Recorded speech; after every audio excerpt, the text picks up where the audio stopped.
Rue de l'Abondance, je suis en avance. 18h30. Les rues sont calmes, les gens leur préfèrent leurs beaux salons chauffés et décorés.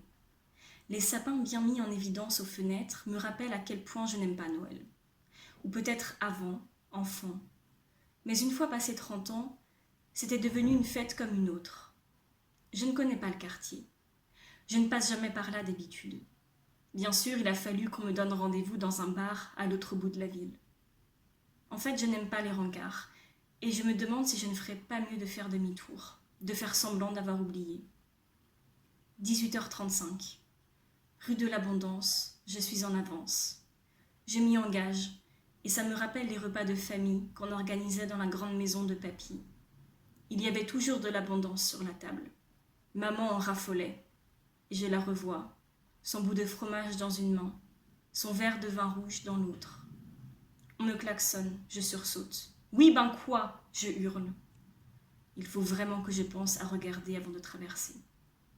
Les feuilles mortes craquent sous mes pieds. Je me demande ce qui leur a pris de venir mourir ici, loin de leurs platanes, devant une bouche d'égout, alors que si j'avais pu, moi j'aurais choisi d'aller m'éteindre ailleurs. Papy est allé s'éteindre ailleurs. Il préférait le soleil méditerranéen à la grisaille lyonnaise. Et je me souviens qu'il faisait très beau quand il est mort. C'est dur d'être très triste quand il fait beau. Pourtant, j'ai versé une larme quand on a dispersé ses cendres dans son verger. Il y a des mégots de cigarettes partout, les gens sont sales. Je dépasse un parc désert, des platanes dénudés, et l'angoisse me gagne. J'en ai des fourmis dans les jambes, les mêmes que le jour où j'avais tapé dans une fourmilière sur le terrain de papy, et qu'elles étaient venues me piquer tout le corps. Oui, je suis piquée. Je crois que c'est le mot. Je n'ai jamais vraiment ressenti ça auparavant. En fait, je n'avais pas vraiment envie de trouver quelqu'un à mon âge. Je m'étais fait une raison. J'accélère le pas, je perds mon avance. J'ai froid, c'est terrible, ça engourdit mes membres. Le vent me souffle sur le visage et se glisse dans mon cou. Ça fait longtemps que plus personne ne s'est glissé dans mon cou. Y a déposé des baisers. Je ne sais pas si ça me manque. J'ai 40 ans. Je suis bien dans ma peau. J'ai mis longtemps à accepter que je n'avais pas besoin d'une femme pour être heureux. Et j'ai mis longtemps à le faire accepter à maman. Je me l'imagine à nouveau, au dîner de famille, me fixant de son air sévère. Elle était déçue, je l'avais déçue. Non. Je chasse ces pensées de ma tête. Je m'engouffre rue du lac. Il y avait un lac, non loin de notre maison.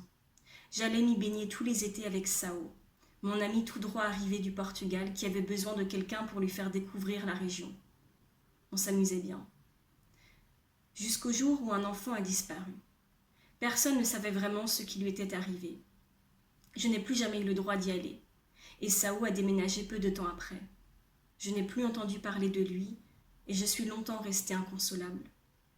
C'est seulement bien des années plus tard que le corps de l'enfant disparu a été repêché. Quelle heure est-il au fait? Mince, je suis en retard. J'essaie de m'en remettre au nom des rues. Mince, je suis perdue. Je refais le tour du pâté de maison. Je revois les mêmes sapins de Noël devant les mêmes fenêtres. Je tourne en rond. Et si j'annulais? Devant moi, deux hommes qui marchent d'un pas hâtif. Ils se tiennent la main. Mon cœur s'emballe, comme le jour où j'avais vu Sao pour la première fois, comme le jour où j'avais annoncé à maman que... Pardon?